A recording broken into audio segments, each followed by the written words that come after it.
Chances are, if you're watching this video, you already know what Fancy Pants is, so let's just cut right to the chase. Today we're going to be ranking all 10 games in the Fancy Pants series, which obviously includes all of the mainline games, but also a couple of lesser known spin-offs. For simplicity's sake, we're going to be going off the list found on the series page on speedrun.com, with the exception of one game, as we'd be here all day if we were to rank every known release. This means no pre-releases found on Brad Bourne's Patreon or other places, and no ranking in different versions of each game, like the World 1 Remix. The remix found on Flash and the World 1 Remaster on PC are the only ones we'll be ranking separately, since they're both pretty different games. We'll also be sticking to the latest versions of these games, so that each one gets a fair shot, so we won't be covering the versions of Super Fancy Pants that don't have the arcade machine added, for example.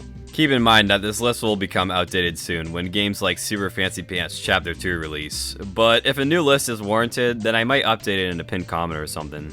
Now that we got all that out of the way, let's jump into it.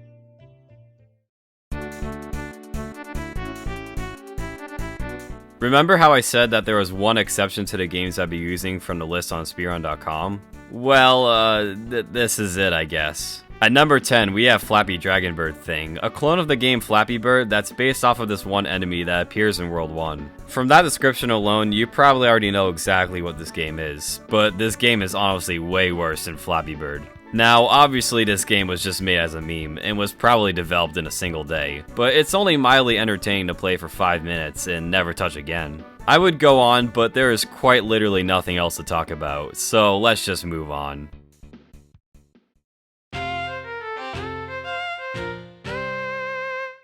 It feels a bit unfair to rank this one so low, but at number 9 we have Fancy Snowboarding, a game where you drop platforms while traversing through a few levels while on a snowboard. This game is very different from the rest of the series, since you don't actually have any movement options, and all you need is your mouse to control what direction Fancy Pants goes in, while automatically moving forward. It's a very unique concept, and can honestly be pretty fun to play through and 100%, but the game is just too short to warrant it being up there with the rest of the series. This was clearly just a short passion project for Brad to throw together, which is why it isn't as fleshed out as it could have been, but it's still a fun time nonetheless. And as a result of this, there just isn't a whole lot to discuss with this game once again. But I'd still recommend checking this one out if you never played or even heard of it before.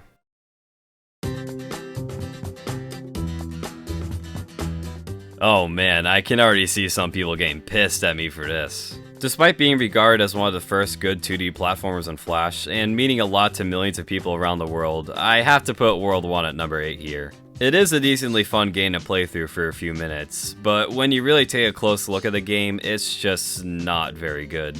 Even though the level design is iconic today, it really just isn't that great or appealing to look at, and the physics and music of the game are pretty average when compared to future installments in the series. I know I'm being pretty hard on this game, but the only positive thing I can say about it is that it's a decently fun 2D platformer to play through for a bit, and maybe 100%. And for a Flash game, that's honestly all you can ask for. This is still going above Fancy Snowboarding because its gameplay and concepts are more fleshed out than that game, and this game has actual music and controls to accompany it. But otherwise, World 1 is only slightly better in my opinion.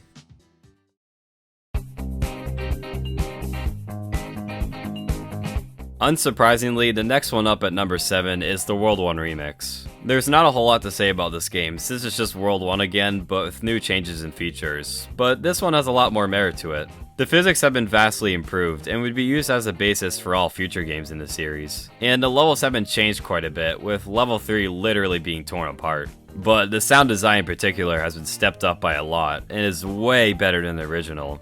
Overall, this is just another standard Fancy Pants experience that's a joy to play, and is a great showcase of how much better Brad has gotten making these games since World 1. This release doesn't get talked about a whole lot since the World 1 Remaster exists, and Brad himself seems to have forgotten it exists considering it's not being included in the upcoming Fancy Pants Classic Pack. But I definitely recommend checking this one out if you haven't played it already.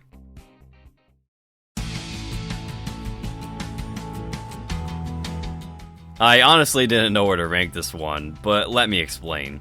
At number 6, we have Fancy Pants World 4, a game that is literally just the first 3 worlds of Super Fancy Pants, but released in 3 separate parts on Flash. Yeah, this one is just really weird. It was released in 2020 amidst the pandemic, so that people would have something to play while they were inside, according to Brad. And it's really just a pointless release since, you know, you could just play Super Fancy Pants. But all of this isn't to say that these are bad games by any means. The level design, although not the best of the series, is still pretty fun and creative, and the music is pretty good too, even if it's more atmospheric than usual.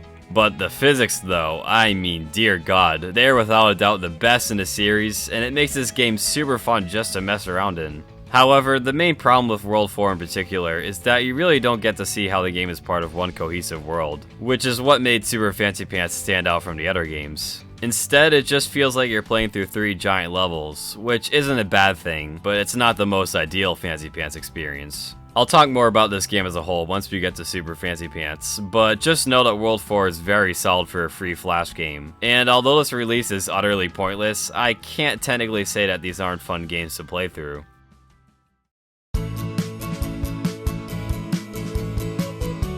You thought Super Fancy Pants would be next, huh? Nope. Instead, at number 5, we have the World 1 Remaster, a game that includes both World 1 and the World 1 Remix, but with a similar engine to Super Fancy Pants, and Cutie Pants as an optional playable character. Even though the level design and music is the same as the other games, the new physics engine makes these worlds a lot more fun to go through, and Cutie Pants also adds a surprising new layer of depth to these levels. Other than those few new changes, there really aren't any substantial differences to what we've seen before, but at the risk of sounding like a broken record, these games are just very fun to play through, and you'll definitely want to 100% it with all the collectible outfits you can get. But since the levels are just the same as before, which makes the game relatively short to play through, it can't quite live up to the next game on our list.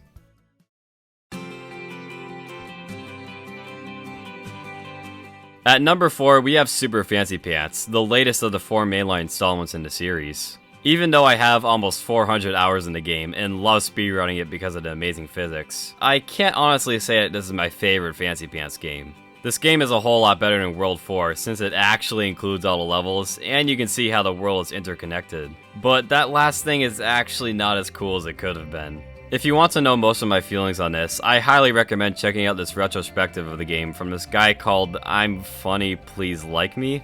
He has a whole series of these videos, and they're well worth checking out. But in short, the levels are just not designed very well, and are pretty forgettable because of what was attempted here. The combat with the pen is also pretty pointless, and feels like a hindrance to the game whenever it's required. But don't get me wrong, other than those few lows, the highs of this game are very high, and it's a great game to play when you haven't played an installment in the series in years. And I've barely even mentioned everything it has to offer. There's just a lot to do for completionists out there, and people who want to play through a quick but charming 2D platformer will find a lot to enjoy here. However, these next few games on the list seem to fix all of my problems with the level design that I have in this game.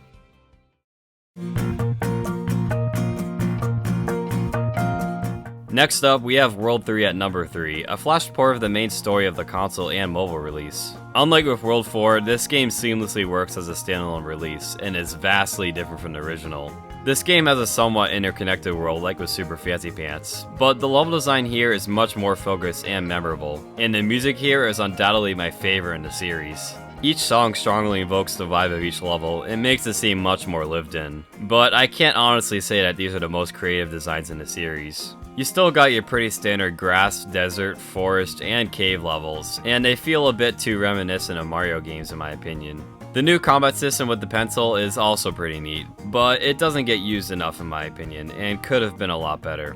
But I gotta say that this is the most focused game in the series, and it feels like it's concentrated with fun around every corner, with just a few minor things that bring down the experience a bit. So what games could possibly be better than this?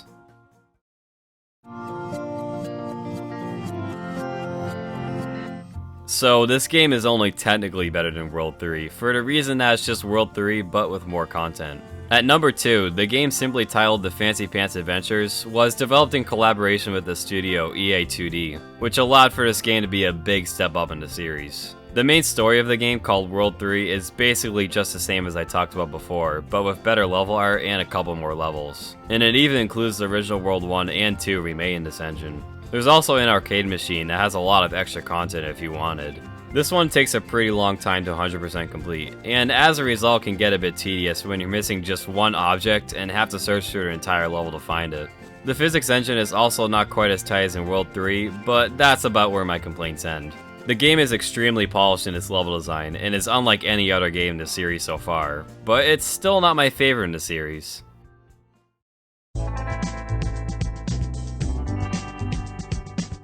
And finally at number 1 we have World 2, the second installment in the series. All I gotta say is that this game is just the embodiment of what Fancy Pants is at its core. I really don't know where to begin with this one. The level design is absolutely amazing and very memorable, and is a far step up from World 1 in every way. You can tell that every little detail was carefully put together, and the little Easter eggs you can see in the background add so much charm to each level. I will admit that the transition levels are a bit boring, but they can be a nice break from the main game as well. The music is also super good and catchy, even if it reuses some tracks from World 1. You could argue that the physics in this game aren't the best, and I wholeheartedly agree with that. But the levels are made with these physics in mind, and further adds to how expertly crafted this game feels. There is not much else I can say really, the game just feels so much more creative than any other game in the series. And is simply Fancy Pants, but stripped down to its core. I mean, hell, this is literally the first ever game I speedran, and considering how many games I've ran today, it just speaks to how good this game is. Go play it if you somehow haven't played it already. And there you have it, that's all 10 Fancy Pants games ranked, until the Fancy Pants Classic Pack comes out, and Super Fancy Pants Chapter 2, and the World 2 Remastered. But yeah, let me know if you agree with this list in the comments, and make sure to tell me how I forgot to put the only game better than Fancy Pants in this list. Yes, that is a real game, and no, I did not forget it. I say this during every scripted video, but I really want to make more videos like this in the future. But honestly, I just find it hard to dedicate myself to making long videos like this. I mean, literally, I have a video explaining the Fancy Pants Iceberg that has over 20 minutes of video put together, but I still have like 40 minutes left to edit and I've lost all motivation. But yeah, either way, I'll try to get a video done someday, and hopefully upload some other non-speedrunning related stuff, so stay tuned. But with that, thanks for watching, and I'll see you in the next one.